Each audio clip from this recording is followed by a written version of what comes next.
जय हिंद मेरे प्यारे भाइयों एंड बहनों, आई होप के आप लोग अच्छे होंगे। आपकी जो स्टडी चलेगी बहुत ही बेहतरीन चलेगी। तो आज के क्लास में बात करने वाले हैं क्लास 12 के फिजिक्स के बहुत ही महत्वपूर्ण ऑब्जेक्टिव क्वेश्चन। याद रखिएगा मेरे भाई, आपके एग्जाम में यहीं से क्वेश्चन आएगा। अगर आप लोग देख लेते हैं ना तो बहुत अच्छे अच्छे प्रश्न आपके बीच हम लोग लाए हैं चुन चुन कर, ठीक है ना। तो आप लोग अच्छे तरीका से देखिएगा और सारे क्वेश्चन जो होगा मॉडल सेट पर आधारित प्रश्नों का याद रखिएगा। सारे क्वेश्चन जो है मॉडल सेट पर आधारित होगा और यह जो है बोर्ड द्वारा निर्धारित किया गया प्रश्न है, ठीक है ना। मतलब जो है पैटर्न जो होगा ना पूरा बोर्ड से रिलेटेड क्वेश्चन होगा, ठीक है ना। तो आप अच्छे तरीका से देखिएगा। मात्र 35 क्वेश्चन देखेंगे और याद रखिएगा आप 35 क्वेश्चन में कितना सही कर पाते हैं और लास्ट में जरूर बतलाने का कोशिश कीजिएगा और एक एक क्वेश्चन को जो है बेहतरीन तरीके से समझने का कोशिश कीजिएगा, क्योंकि हम जितना साइड से क्वेश्चन बतलाएंगे और जितना अभिन्न क्वेश्चन बतलाएंगे वो सारे क्वेश्चन को देख लेना है और अच्छे से नोटबुक पर लेकर याद कर लेना है, ठीक है ना। तो चलिए बिना टाइम को क्वेश्चन की तरफ बढ़ते हैं। इससे पहले क्लास को लाइक नहीं किया तो क्लास को लाइक कर लेंगे और चैनल को भी साथ में सब्सक्राइब कर लेंगे। और 1 नंबर क्वेश्चन बतला ना दीजिए, इसका आंसर क्या हो जाएगा, आपके स्क्रीन पर मौजूद हो चुका है ना। 1 नंबर क्वेश्चन का निम्नलिखित में से कौन मौलिक कण नहीं है। काफी ज्यादा बेहतरीन क्वेश्चन है और आपके एग्जाम में यह प्रश्न जो है कई बार जो है पूछा जा चुका है। याद रखिएगा मौलिक कण कौन नहीं है। आप कहिएगा सर अल्फा कण जो होता है मौलिक कण नहीं है, यानी ऑप्शन सी वाला करेक्ट होगा। 1 का ऑप्शन सी हो जाएगा। याद रखिएगा हम जितना साइड से क्वेश्चन बतलाएंगे ना उस क्वेश्चन को भी आप लोग अच्छे से याद रखिएगा। चलिए नेक्स्ट क्वेश्चन यानी 2 नंबर क्वेश्चन में कहा जा रहा है एक स्वस्थ व्यक्ति के आंख के लेंस की फोकस दूरी लगभग हो सकती है। एक स्वस्थ मनुष्य के यानी व्यक्ति के आंख के लेंस की फोकस दूरी लगभग जो होती है वो कितना दूरी फोकस दूरी होती है लगभग। देखिए न्यूनतम दूरी की बात तो नहीं कर रहा है मेरे भाई, यहां न्यूनतम दूरी के स्पर्श दर्शन की न्यूनतम दूरी के तो बात नहीं कर रहा है, इसलिए हम लोग 2 सेंटीमीटर मार देंगे। अगर न्यूनतम दूरी के स्पर्श दर्शन की न्यूनतम दूरी की बात करता तब ना 25 cm मारते हैं। आप लोग इस प्रश्न को बेहतरीन तरीका से समझिएगा, क्योंकि 2023 में जब प्रश्न आपके पेपर में आया था तो काफी बच्चे जो है ना मतलब बहुत खुश होकर और आंख मूंद कर ऑप्शन सी वाला टिक कर दिया और जाकर यहां आकर मिलाया तो नाक धक रोने लगा है ना। कहने नहीं रहते हैं कि आंख धक रोइए नाक धक रोइए, वैसे ही जो है यहाँ पर बच्चा जो है बहुत मतलब रोया, क्योंकि जानते हुए प्रश्न को जो है गलत कर दिया। क्योंकि 25 cm आंख मूंद के मार दिए तो गलत नहीं होगा, 2 सेंटीमीटर होगा। याद रखिएगा अगर स्पर्श दर्शन की न्यूनतम दूरी की बात करता तो 25 cm मारेंगे, अगर फोकस दूरी की बात करेगा तो 2 cm मारेंगे, यानी ऑप्शन बी वाला सही होगा। याद रखिएगा यहाँ डाउट क्लियर हो गया ना, डाउट क्लियर हो गया। एक खाली यस लिख दीजिए, यस लिख दीजिए, यस लिख दीजिए सारे बच्चे, यस लिखिए ना सारे बच्चे, याद रखिए है ना, यस लिखिए कि हाँ डाउट क्लियर हो गया। चलिए अगला क्वेश्चन 3 नंबर क्वेश्चन में कहा जा रहा है मेरे दोस्त, कहा जा रहा है ना प्रकाश वर्ष किस भौतिक का राशि का मात्रक है। प्रकाश वर्ष जो होता है वो दूरी का मात्रक होता है। याद रखिएगा डिस्टेंस कहते हैं, क्या कहते हैं दूरी को इंग्लिश में क्या कहते हैं, डिस्टेंस कहते हैं, और डिस्टेंस का जो मात्रक जो होता है प्रकाश वर्ष होता है, ठीक है ना। ऑप्शन ये वाला सही होगा। याद रखिएगा 3 का ऑप्शन नहीं हो जाएगा। याद रखिएगा मैं जितना क्वेश्चन आपको दे रहा हूं करा रहा हूं काफी ज्यादा बेहतरीन क्वेश्चन है, तो आप लोग अच्छे तरीके से सारे क्वेश्चन को याद रखिएगा। चलिए नेक्स्ट क्वेश्चन 4 नंबर क्वेश्चन का समांतर सतह वाली कांच की पट्टी की शक्ति होती है। समांतर सतह वाली कांच की पट्टी की शक्ति जो होती है क्या होती है, समांतर सतह वाली, यानी अनंत नहीं शून्य, अनंत नहीं शून्य मारिएगा, ठीक है ना। ऑप्शन बी होगा, 4 का ऑप्शन बी होगा। याद रखिएगा नेक्स्ट क्वेश्चन 5 नंबर क्वेश्चन में कहा जा रहा है पानी का परावैद्युतांक स्थिरांक होता है कितना होता है। जल्दी से जो है ना 5 का ऑप्शन बतला दीजिए क्या हो जाएगा, ठीक है ना। तो पानी का परावैद्युतांक स्थिरांक जो होता है 81 होता है। कितना होता है, 80 होता है, यानी ऑप्शन ए वाला सही होगा। 5 का ऑप्शन ए होगा। याद रखिएगा नेक्स्ट क्वेश्चन 6 नंबर क्वेश्चन में कहा जा रहा है दाता अपद्रव्य परमाणु की संयोजकता जो होती है कितनी होती है। दाता अपद्रव्य परमाणु की संयोजकता जो होती है वो कितनी होती है, तो याद रखिएगा दाता कह रहा है 5 cm मारिएगा, ठीक है ना, 5 मारिएगा। याद रखना है ऑप्शन सी वाला सही होगा। 6 का ऑप्शन सी होगा। याद रखिएगा 7 नंबर क्वेश्चन में क्या कहा जा रहा है, 7 नंबर क्वेश्चन में कहा जा रहा है हीरा का अपर्तनांक होता है कितना के करीब होता है। हीरा का अपर्तनांक जो होता है कितना के करीब होता है। आपको पता होगा कि सबसे कठोर धातु जो है क्या है, हीरा ही है, हीरा है ना, और इसका अपर्तनांक जो होता है 2.42 होता है, इसलिए तो सबसे ज्यादा कठोर होता है। याद रखिएगा सबसे ज्यादा अपर्तनांक किसी का होता है, यानी ऑप्शन सी वाला सही हो जाएगा। और जितने बच्चे क्लास को भी देख रहे हैं ना प्लीज क्लास को लाइक कर लेंगे मेरे भाई। आप सभी के लिए हम लोग काफी ज्यादा मेहनत करते हैं, एक क्लास कराने के पीछे लगभग कितना रातों का मेहनत रहता है आप लोग का जाने, ठीक है ना। तो आप लोग जो है एक बार क्लास को लाइक कर लीजिए और चैनल को सब्सक्राइब कर लीजिए। लेकिन कोई बच्चा चैनल को लाइक भी नहीं कर रहा है, मैं वीडियो को लाइक भी नहीं कर रहा और चैनल को सब्सक्राइब भी नहीं कर रहा है। प्लीज आप सबसे हाथ जोड़ के विनती है कि आप लोग क्लास को लाइक कर लीजिए और साथ में चैनल को भी सब्सक्राइब कर लीजिए, क्योंकि अगर आप चाहते हैं बेस्ट मतलब नहीं होता है बेस्ट नंबर लाना, बेस्ट अंक लाना, बेस्ट मार्क्स लाना, तो आपको हमारे क्लास से जुड़ना अति आवश्यक है, ठीक है ना, क्योंकि हम वही क्वेश्चन करा रहे हैं जो आपके एग्जाम में आने वाला है, ठीक है। चलिए नेक्स्ट क्वेश्चन 8 नंबर क्वेश्चन में कहा जा रहा है प्रकाश का वेग महत्तम होता है। प्रकाश का वेग महत्तम जो होता है किस में होता है, कहिएगा गुरुजी ये जो होता है निर्वात में होता है। हाँ, ऑप्शन डी वाला सही हो जाएगा, याद रखिएगा। नेक्स्ट क्वेश्चन 9 नंबर क्वेश्चन में कहा जा रहा है अपचयी ट्रांसफार्मर में कौन सी राशि घटती है। अपचयी ट्रांसफार्मर में कौन सी राशि जो है घट जाती है, तो कहिएगा ना वोल्टेज घटती है। हाँ, ऑप्शन बी वाला सही होगा, याद रखिएगा मेरे भाई। इसी हिसाब से इसी टाइप से सारे क्वेश्चन आने वाला है, तो आप लोग अच्छे से याद रखिए ना सारे क्वेश्चन को, एक क्वेश्चन को भूलिए मत, सारे क्वेश्चन को बेहतरीन तरीका से याद रखने का कोशिश कीजिए। याद होगा कब, जब रेगुलर आप लोग कंटिन्यूटी तरीका से सारे क्वेश्चन को देखेंगे तभी तो आप याद कर पाएंगे, वरना याद कैसे होगा, नहीं हो पाएगा। जब पढ़बे नहीं कीजिएगा तो याद कैसे होगा। तो आप लोग याद रखने का कोशिश करें सारे क्वेश्चन को। कहा जा रहा है विद्युत चुम्बकीय तरंगों की प्राकृतिक होती है, विद्युत चुम्बकीय तरंगों की प्राकृतिक जो होती है कैसी होती है, कहिएगा गुरुजी ये जो होता है अनुप्रस्थ होती है। बिल्कुल ऑप्शन ए हो जाएगा 10 का, याद रखिएगा। 11 नंबर क्वेश्चन में कहा जा रहा है निकट दृष्टि दोष दूर करने के लिए व्यवहार किया जाता है। जब निकट की बात करें मेरे भाई, जब निकट की बात कर रहा है ना, निकट तब मारिएगा अवतल लेंस मारिएगा, ठीक है। अवतल लेंस का व्यवहार किया जाता है निकट दृष्टि दोष को दूर करने में। और दूर की बात करें, दूर दूर या दीर्घ कहे, ठीक है ना, दीर्घ कहे, तो इसमें जो है क्या उत्तल लेंस का व्यवहार किया जाता है, दोनों में याद रखिएगा, ठीक है ना। आप याद रखने का कोशिश कीजिए, हम बतलाने का प्रयास कर रहे हैं, ठीक है ना। चलिए अगला क्वेश्चन 22 नंबर क्वेश्चन करें। इलेक्ट्रॉन वोल्ट इकाई होता है, इलेक्ट्रॉन वोल्ट जो होता है वो किसका इकाई होता है। आप कहिएगा सर इलेक्ट्रॉन वोल्ट जो होता है वो जो होता है ऊर्जा का इकाई होता है। ऑप्शन ए सी वाला सही होगा, याद रखिएगा। चलिए 13 नंबर क्वेश्चन करें। आवेश का बीमा होता है, आवेश का बीमा जो होती है एटी होता है, क्या होता है, एटी होता है। बिल्कुल ऑप्शन ए हो जाएगा 13 का, याद रखिएगा। चलिए नेक्स्ट क्वेश्चन 14 नंबर क्वेश्चन आपके स्क्रीन पर है, जल्दी से इसका आंसर फटाफट आप लोग बतलाने का प्रयास करेंगे जितने बच्चे देख रहे हैं, ठीक है ना। कि कैथोड किरण होती है, कैथोड किरण क्या होती है, जल्दी बतलाइए इसका आंसर क्या होने वाला है। जल्दी मेरे प्यारे छात्रों बतलाने का प्रयास कीजिए, ठीक है ना, क्योंकि ये सारे प्रश्न जो है आपके एग्जाम में छपने वाला प्रश्न है, तो सारे बच्चे इसका आंसर बतलाएंगे कि कैथोड किरण क्या होती है।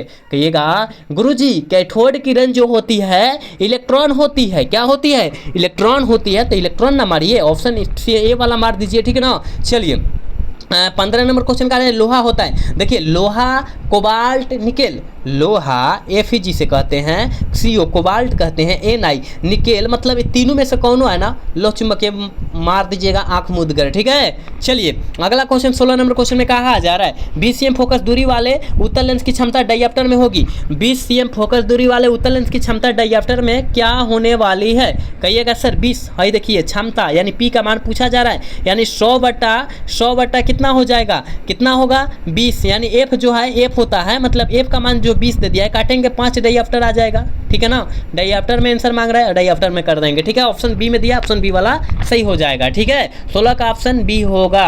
चलिए 17 नंबर क्वेश्चन का आंसर फटाफट बतलाइए, कई बार ये आपके एग्जाम में आ चुका है क्वेश्चन। करें ए मीटर का प्रतिरोध होता है, ए मीटर का प्रतिरोध जो होता है कैसा होता है, कहिएगा गुरुजी ए मीटर का प्रतिरोध बहुत ही कम होता है, क्या होता है, बहुत ही कम होता है। ऑप्शन सी वाला सही होगा, 17 का करेक्ट ऑप्शन सी होगा, याद रखिएगा। नेक्स्ट क्वेश्चन की तरफ बात करते हैं मेरे दोस्त। 18 नंबर क्वेश्चन में कहा जा रहा है निम्नलिखित में से कौन विद्युत चुम्बकीय तरंग नहीं है, कौन जो है विद्युत चुम्बकीय तरंग का उदाहरण नहीं है, कहिएगा सर ध्वनि तरंग। हाँ बिल्कुल ऑप्शन सी होगा, 18 का बिल्कुल सी होगा, याद रखिएगा। चलिए नेक्स्ट क्वेश्चन 19 नंबर क्वेश्चन की तरफ बात करते हैं। कहा जा रहा है निम्नलिखित में से कौन सी राशि का मात्रक वोल्ट प्रति मीटर होता है, कौन सी राशि का मात्रक जो होता है वोल्ट प्रति मीटर होता है, कहिएगा गुरुजी वोल्ट प्रति मीटर हमें पता है विद्युतीय क्षेत्र का होता है, बिल्कुल ऑप्शन डी होगा, याद रखिएगा। नेक्स्ट क्वेश्चन 20 नंबर क्वेश्चन में कहा जा रहा है पी टाइप के अर्धचालक में मुख्य धारा वाहक होता है, पी टाइप के अर्धचालक में मुख्य धारा वाहक जो होता है क्या होता है, कहिएगा पी टाइप होल होता है, होल जिसे छिद्र के नाम से हम लोग जानते हैं, ठीक है ना। ऑप्शन बी हो जाएगा मेरे दोस्त, याद रखिएगा। जितने बच्चे क्लास को देख रहे हैं प्लीज आप लोग क्लास को लाइक कर लीजिए, जितने बच्चे देख रहे हैं प्लीज क्लास को लाइक कर लीजिएगा, ठीक है। चलिए नेक्स्ट क्वेश्चन 21 नंबर क्वेश्चन में कहा जा रहा है नमन कोण का मान उत्तरी ध्रुव से विषुवतीय रेखा की ओर जाने पर क्या होता है, नमन कोण का मान उत्तरी ध्रुव से विषुवतीय रेखा की ओर जाने पर मेरे दोस्त क्या होता है, कहिएगा घटता है, क्या करता है, घटता है, बिल्कुल ऑप्शन सी होगा, याद रखिएगा। चलिए 22 नंबर क्वेश्चन करेगा प्रकाश के तरंग का कारण है, प्रकाश के तरंग का कारण जो होता है क्या होता है, जल्दी से जो है 22 का ऑप्शन बतला दीजिए, कहिएगा सर प्रकाश के रंग का कारण जो होता है इसकी आवृत्ति होती है, बिल्कुल ऑप्शन ए हो जाएगा, याद रखिएगा, ठीक है ना। 22 का ऑप्शन ए हो जाएगा, याद रखना है। चलिए नेक्स्ट क्वेश्चन 23 नंबर क्वेश्चन कह रहा है ना किसी बिंदुक्त स्रोत से परिमित दूरी पर तरंगाग्र होता है, परिमित दूरी पर तरंगाग्र जो होता है क्या होता है कहिएगा सर? गोलाकार होता है। हाँ बिल्कुल गोलाकार होता है मेरे दोस्त, याद रखिएगा। ऑप्शन ए वाला सही होने वाला है, ठीक है। चलिए कहा जा रहा है ना 24 नंबर क्वेश्चन में कहा जा रहा है आवेश के पृष्ठीय घनत्व का मात्रक होता है। आवेश के पृष्ठीय घनत्व का मात्रक जो होता है क्या होता है? कूलम प्रति मीटर स्क्वायर होता है। कहिएगा कहाँ दिया है सर? कैसे बात करें, प्रति में कहीं नहीं दिया है, तो इसको हटाइए ना, इन्वर्स लगाइए ना। ऑप्शन तो ए में दिया है, ऑप्शन ए वाला सही हो जाएगा, ठीक है ना। नेक्स्ट क्वेश्चन यानी 25 नंबर क्वेश्चन में कहा जा रहा है सूर्य के प्रकाश का स्पेक्ट्रम होता है। सूर्य के प्रकाश का स्पेक्ट्रम जो होता है मेरे दोस्त वो कैसा होता है? सतत होता है, सतत। देखिए सतत इस तरह लिखा था, इसमें त में हलंत रहेगा, ठीक है। ऑप्शन ए वाला सही होगा, 25 का करेक्ट ऑप्शन ए हो जाएगा मेरे दोस्त, याद रखिएगा। चलिए नेक्स्ट क्वेश्चन 26 नंबर क्वेश्चन में कहा जा रहा है निम्नलिखित में से किसका अपर्तनांक सबसे अधिक होता है? सबसे अधिक हीरा का अपर्तनांक होता है, ऑप्शन डी में दिया है। कितना होता है? 2.42 होता है। और सबसे कम जो होता है कांच का होता है, ठीक है ना, सॉरी हवा का होता है। हवा जिसे वायु कहते हैं, वायु 1.003 होता है, याद रखिएगा। सबसे कम होता है इसी का, ठीक है ना। चलिए 27 नंबर क्वेश्चन के ताप बढ़ने से अर्धचालक का विशिष्ट प्रतिरोध जो होता है क्या होता है? ताप बढ़ने से अर्धचालक का विशिष्ट प्रतिरोध में जो परिवर्तन होता है मेरे दोस्त वो क्या होता है? जल्दी बतलाइए। कहिएगा गुरुजी डिस इंक्रीज होता है यानी घट जाता है, ठीक है ना। ऑप्शन बी वाला जो बच्चा टिक कर रहा है बिल्कुल सही हो जाएगा, याद रखिएगा। नेक्स्ट क्वेश्चन की तरफ बात करते हैं मेरे दोस्त। कहा जा रहा है पृथ्वी के चुंबकीय ध्रुव पर नमन कोण का मान जो होता है कितना होता है, ठीक है ना। मान जो होता है कितना होता है? कहिएगा सर पृथ्वी के चुंबकीय ध्रुव पर और क्या चीज़ का पूछा जा रहा है? नमन को नमन कल ही के क्लास में बतलाए थे, 90 डिग्री मारिएगा ना, 90 डिग्री मारिएगा, ऑप्शन सी वाला सही कीजिएगा, ठीक है। चलिए 29 नंबर क्वेश्चन कहा रहा है कि अनुचुंबकीय पदार्थ की प्रवृत्ति होती है। अनुचुंबकीय पदार्थ की प्रवृत्ति जो होती है कितना होती है, क्या होती है? स्थिर होती है, याद रखिएगा। आपके एग्जाम में यह प्रश्न कई बार जो है पूछा जा चुका है, याद रखिएगा, ठीक है। चलिए नेक्स्ट क्वेश्चन की तरफ बात करते हैं और 30 नंबर क्वेश्चन में कहा जा रहा है जब किसी वस्तु को आवेशित किया जाता है तो उसका द्रव्यमान क्या होता है? जब किसी वस्तु को आवेशित करेंगे तो उसका द्रव्यमान बढ़ जाएगा या घट जाएगा? ऑप्शन डी में दिया है, ऑप्शन डी वाला सही होगा, याद रखिएगा। 30 का ऑप्शन डी होगा ना, याद रखिएगा। 31 नंबर क्वेश्चन जो है काफी ज्यादा बेहतरीन क्वेश्चन है और आपके ऑब्जेक्टिव सब्जेक्टिव दोनों में क्वेश्चन पूछा जाता है। इसको याद रखिएगा कि फिक्स क्या है, ठीक है ना। एफ एक्स, ठीक है ना, इंग्लिश में एफ एक्स पूछेगा ये क्या है, और यहाँ पर जो होता है फिक्स का अर्थ क्या पूछा जा रहा है, ठीक है ना। यहाँ फिक्स का अर्थ पूछा जा रहा है, जल्दी बतलाइए ना। 31 का ऑप्शन क्या होगा? कहिएगा सर फेप्सी माइल टेलीग्राफ हुई होता है, ऑप्शन बी वाला सही होगा, 31 का ऑप्शन बी होगा, याद रखिएगा। 32 नंबर क्वेश्चन में कहा जा रहा है नाभिकीय अभिक्रिया में संरक्षित भौतिक राशि होती है। नाभिकीय अभिक्रिया में संरक्षित भौतिक राशि जो होती है क्या होती है? कहिएगा सर आवेश भी होती है, रेखीय संवेग भी होती है, कोणीय संवेग भी होती है, ऑप्शन डी वाला सही होगा, 32 का ऑप्शन डी हो जाएगा, याद रखिएगा। नेक्स्ट क्वेश्चन की तरफ बात करते हैं। 33 नंबर क्वेश्चन में कहा जा रहा है प्रकाश तंतु संचार में निम्न में से किस घटना पर आधारित होता है? प्रकाशीय तंतु संचार में किस घटना पर आधारित होता है? किस घटना पर? आप तो जानते हैं ना, तो ये जो होता है पूर्ण आंतरिक प्रकाश के पूर्ण आंतरिक प्रवर्तन पर, इसके घटना पर आधारित होता है, यानी 33 का ऑप्शन ए वाला सही हो जाएगा। जो बच्चा ऑप्शन ए टिक कर रहा है बिल्कुल सही होगा, याद रखिएगा। मेरे भाई मैं आपके बीच वही क्वेश्चन करा रहा हूँ जो आपके एग्जाम में टकराने वाला है, तो आप लोग अच्छे तरीके से देखिएगा। और जितने बच्चे अभी तक क्लास को लाइक नहीं किए, क्लास को लाइक कर लीजिए ना, और चैनल को सब्सक्राइब कर लीजिए, क्योंकि जब भी आपके बीच लाइव क्लास कराऊंगा आपके बीच जो है नोटिफिकेशन पहुंच जाए, तो सारे बच्चे क्लास को लाइक कर लीजिए। चलिए नेक्स्ट क्वेश्चन 34 नंबर क्वेश्चन में कहा जा रहा है करे कि एक संयुक्त सूक्ष्मदर्शी के करे कि अभिदृश्य लेंस से बना प्रतिबिंब जो होता है कैसा होता है? बना प्रतिबिंब जो होता है कैसा होता है? कहिएगा सर वास्तविक एवं बड़ा होता है, बिल्कुल ऑप्शन सी हो जाएगा, 34 का ऑप्शन सी होगा, याद रखिएगा।